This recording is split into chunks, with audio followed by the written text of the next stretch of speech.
wasn't going to pay $134 in tolls just to have a more direct line back to Ohio. So I took 81 south out of the Harrisburg region, and now here I am on Interstate 68 in Maryland, heading west. And I'll take this over to 79, turn north towards Pittsburgh, and then pick up 70 west through West Virginia and into Ohio for tomorrow's delivery, adding 60 or so miles probably to my trip, 30 miles at least, but saving $134 because I hopped on a toll calculator as I was on my way out here, out east here in the first place.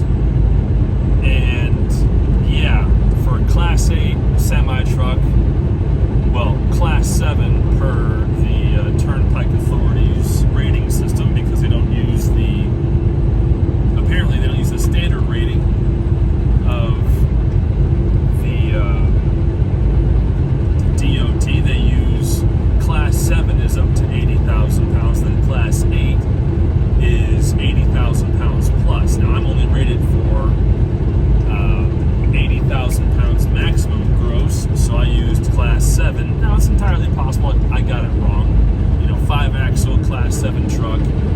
Maybe I should have been using the Class 8. But anyway, you slice, it's still $140 minimum to get from the Pittsburgh region to Harrisburg and the surrounding area on the Pennsylvania Turnpike in a semi-truck. And quite frankly, I'm only willing to pay that once on an outbound leg when it makes financial sense, because I had a good paying load coming out, but my load heading back is nowhere near as good. It's considerably heavier, unfortunately, but it's nowhere near as well paying. So I'm not about to increase my cost of operation just because GPS thinks the best way to go is the Turnpike.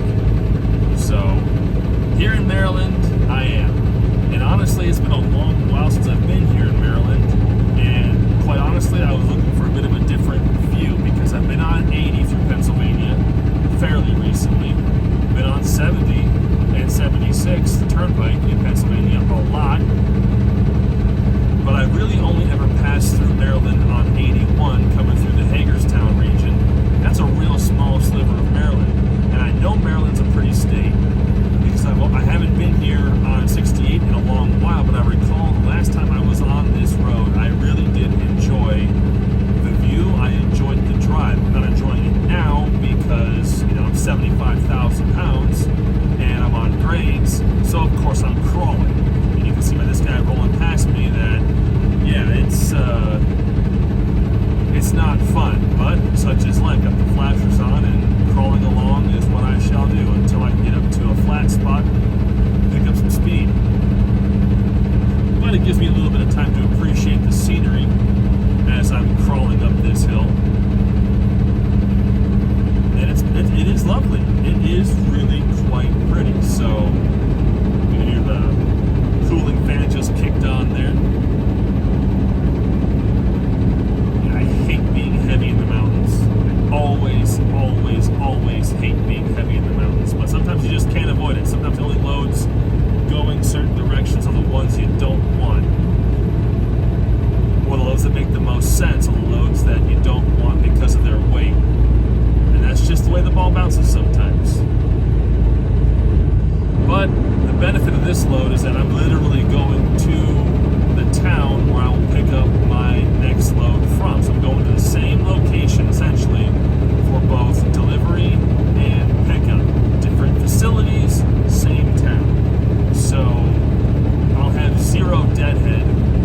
like this is just old hat to you.